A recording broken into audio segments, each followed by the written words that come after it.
Sir आजकल viral fever काफ़ी तेज़ी से बढ़ रहा है और काफ़ी लोग इससे ग्रसित भी हो रहे हैं, लेकिन लोगों में एक कन्फ्यूजन है, वो ये नहीं समझ पा रहे कि वायरल फीवर और साथ ही डेंगू में क्या कुछ अंतर है। तो क्या बताना चाहेंगे? ऐसा है मुस्कान जी कि डेंगू फीवर भी वायरल फीवर है। ये सब वायरल फीवर की परिधि में ही आते हैं। परिभाषा अगर वायरल फीवर कहिएगा तो डेंगू भी वायरल फीवर है। लेकिन जो कॉमन वायरल फीवर है और डेंगू फीवर, मतलब इस दोनों में बेसिक डिफरेंस क्या है? तो लक्षण वाइज अगर आप डिफरेंस सोचिएगा तो डेंगू में जनरली सभी बुखारों में, सभी वायरल बुखारों में दर्द होता है, सर दर्द होता है, पूरे शरीर में दर्द होता है, थकान थकान का अनुभव होता है।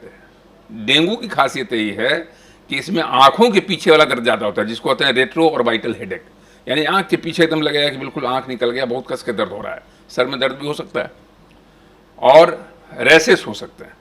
और सब बुखार में रैसेस कम होता है। इसमें चूँकि इसका पैथोफिजियोलॉजी में होता है कि ब्लड का ऊजिंग होता है, इसलिए रैसेस आपका हो सकता है, प्लेटलेट कमने की वजह से भी हो सकता है और फैक्टर्स भी होते हैं। तो इसलिए कहीं अगर शरीर में चकता दिखाई दे रहा हो बुखार के साथ तो आपको सतर्क होना चाहिए। तो नॉर्मली सतर्कता की ज़रूरत ये है कि नॉर्मल जो वायरल फीवर है वो 6 दिन 7 दिन में खुद ब खुद वो अपने आप स्पॉन्टेनियस रिमिशन होता है, खुद ब खुद वो ठीक हो जाता है, आपके शरीर से वो निकल जाता है।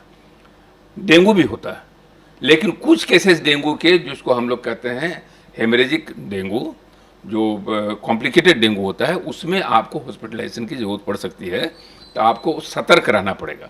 इसलिए सबको एक लपेटे में ले लेना कि वायरल फीवर है, ये उचित नहीं है, ये समुचित नहीं है। इसमें इन्वेस्टिगेशन जरूर होना चाहिए।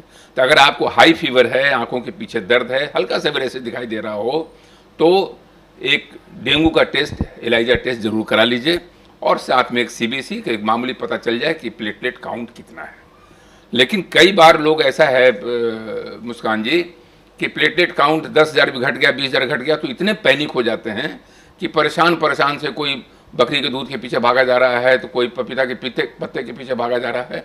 ऐसी परेशानी की बात, ऐसी बेचैनी की बात नहीं होनी चाहिए, ऐसी बेसब्री नहीं होनी चाहिए। प्लेटलेट जब तक 20,000 के नीचे नहीं जाता है तब तक प्लेटलेट चढ़ाने की ज़रूरत नहीं पड़ती है। दवाइयाँ उपलब्ध हैं, बहुत ज़रूरत पड़ेगी तो उनको हॉस्पिटल में एडमिट कराना पड़ेगा। लेकिन आपको इस मामले में सतर्क रहना पड़ेगा कि वायरल फीवर में डेंगू के सब क्लास कौन से हैं और उन पर विशेष तवज्जो देने की ज़रूरत है। नॉर्मल वायरल फीवर में तो सिर्फ बेड रेस्ट होगा, आप पैरासीटामोल लीजिए, दर्द की दवाई लीजिए, पानी खूब पीजिए, ऑटोमेटिकली वो 7 दिन में आप बाहर निकल के चल दीजिए। डेंगू में भी आप बाहर चलिए, लेकिन डेंगू की खासियत यही है कि उसमें दर्द निवारक दवाई नहीं ले सकता, उसमें सिर्फ पैरासीटामोल लेना है। अगर डेंगू पॉजिटिव है उसमें कोई एनाल्जेसिक टैबलेट भूल के भी आप ना दें, क्योंकि उसमें अचानक प्लेटलेट गिरने का डर रहता है। तो इन सारी चीज़ों को, सावधानियों को अगर आप ध्यान में रखेंगे तो आप बहुत हद तक निश्चिंत रहेंगे। सर दोनों की अगर शुरुआती लक्षण की बात करें तो दोनों में क्या कुछ अंतर है, और साथ ही इसके इलाज के बारे में, दोनों में इलाज में क्या कुछ अंतर है? इलाज में भी कोई अंतर नहीं है और लक्षण में जैसे मैंने बताया कि ये तो सब वायरल फीवर है, लक्षण तो वही होगा, बुखार है, सर में दर्द होगा, नाक में जकड़न हो सकता है, सर्दी हो सकती है, तो ये सारी चीज़ें होंगी।